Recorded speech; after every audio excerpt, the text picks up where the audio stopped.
So a bunch of Nulgath pets just received some massive changes, which means that my current guide is now outdated and I guess I have to make a new one.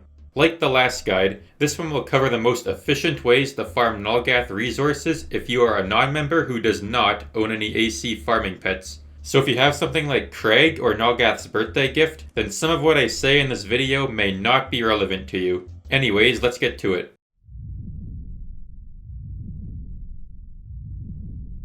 Whenever you're farming Nulgath resources, it is important to know what bulk farming is and when you can do it. Bulk farming is what I classify as whenever you farm more than one Nulgath resource at the same time. Generally, it is better to bulk farm resources than it is to farm them one at a time because you will almost always need multiple resources for whatever it is you are farming towards, and the rate at which you get 2 or more of these items from a bulk farming quest will be much faster than farming each item individually. I will still be covering individual farming methods in this guide, but under most circumstances, bulk farming is what you're going to want to do. If you wish to bulk farm, there are 2, technically 3 quests that will allow you to do so. The first being the Supplies to Spin the Wheel of Chance quest, which can award the following resources. To complete this quest, you will need to kill a Shirion for a chance at a Shirion's helm, and turn it in at a Drudgeon the Assistant pet. To find the pet, I suggest Yulger hopping until you find a player with it equipped. It shouldn't take too long. You can also access the quest by clicking on Drudgeon through Nulgath's shop or by talking to the Swindlebilk NPC in the Tersis map, except those are a lot more consuming on your time and inventory slots, so I suggest just finding a player with Drudgeon. The second bulk quest you want to do is the Nulgath Larvae quest, which can award the following. To complete this quest, you will need to find a player with the Nulgath Larvae pet to accept it, then join the elemental map and kill a mana golem for a chance at mana energy for Nulgath, and 5 other enemies in the map for charged mana energy. After that, turn it in. So in bulk farming, prioritize Drudgeon if you need Tainted Gems, Dark Crystal Shards, Diamonds of Nulgath, or either Voucher. Prioritize Larva if you need Gem of Nulgath or Unidentified 13. Larva is a bit slower than Drudgeon's quest, but it has a much higher chance to drop those 2 items with an added bonus of also being able to drop Totems of Nulgath and Blood Gems of the Archfiend, the 2 biggest time sinks for free players. The third bulk farming quest is called the Assistant. I haven't mentioned it until now because it is almost identical to Supplies to Spin the Wheel of Chance. The main difference being that instead of requiring a Shirion's helm, you need to spend 100,000 gold to buy war-torn memorabilia from Yulger's armor shop. Except gold can be hard to come across as a free player, so I would recommend sticking to Wheel of Chance and to only passively do this quest when you get enough gold to do so. Just be aware that this quest exists for when you need it. Well, that concludes the bulk farming portion of the guide. With this next segment, I'll be covering individual resource farming for when you are in desperate need of only one particular resource, or for when those low drop rate items just aren't dropping. Starting off with... For Tainted Gems, you'll want to have the 8th Betrayal Blade of Nulgath pet, which is a 5% drop from the Nulgath Larva quest. It does require a membership to equip, but you can still access the quests by clicking on the pet through your inventory. Once you have the pet, do the Cube Reagent quest, which requires you to collect 25 cubes from Monsters in the Boxes map, and 1 ice cube from the Snow Golems in the Mount Frost map for 1 Tainted Gem. It does not take that long to do.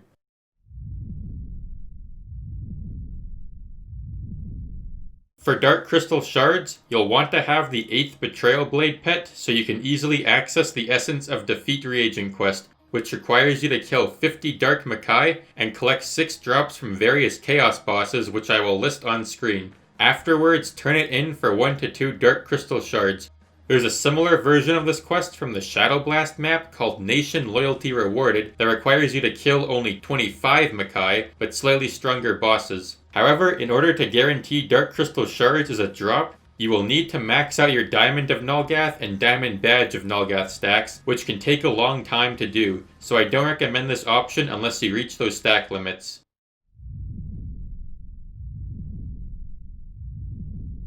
For Vouchers, do the Supplies to Spin the Wheel of Chance quest from Drudgeon. Non-member Vouchers have a 3% drop rate, and member Vouchers have a 10% drop rate.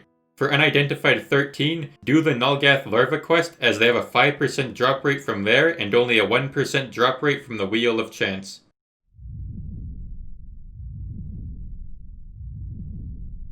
For Diamonds of Nulgath, you will need an Unidentified 13 in your inventory. Once you have one, if you have a good farming class, then do the Only the Strong Survive Today quest from Dilagas in the Evil War Null map. All you have to do is kill the monsters in the first few rooms until you get everything that you need. It does not take long at all. If you do not have a good farming class, then just stick to Dredgen's supplies to spin the wheel of chance.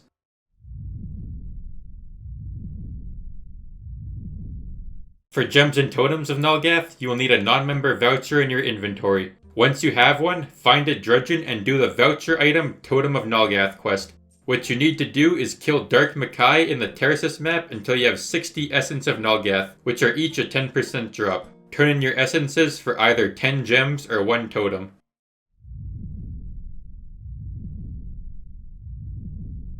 For blood gems, there are thankfully more ways to get these now, but if you're looking for speed, then Kiss the Void is still the fastest option. I will cover the other method in the next topic. Anyways, to do Kiss the Void, start by joining the Blinding Snow map and kill Chaos Gemeralds until you have 80 Fragments of Chaos. You can speed this up by copying /join Blinding Snow 100,000 into your chat bar to beat the respawn times by repeatedly changing your rooms. Once you have 80 of those, defeat Legion Fenrir and Evil War Null until you have 8 Broken Betrayal Blades. Afterwards, kill Dark Makais in the Terraces map until you get Tinder the Assistant, which is a 1% drop. However, it is AC tagged, so you can buy it back from the buyback shop, so take advantage of that. Collect all of those and enjoy your well-earned blood gem.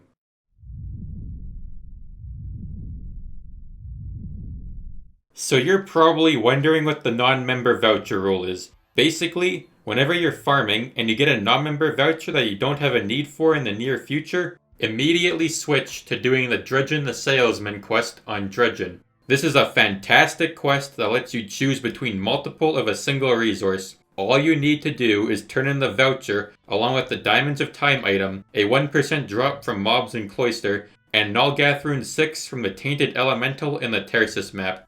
When it comes to choosing a reward, get whatever you need the most, but with that being said, I suggest prioritizing blood gems as they are by far the resource you will come across the least. And that concludes it. Like I said last time, Nulgath farming is very time consuming, but these new changes should have helped to speed it up quite a bit. Hopefully this guide proves useful for you, and if you have any questions or feedback, please leave a comment. And once again, thank you for watching, may RNGesus be in your favor, and have a nice day.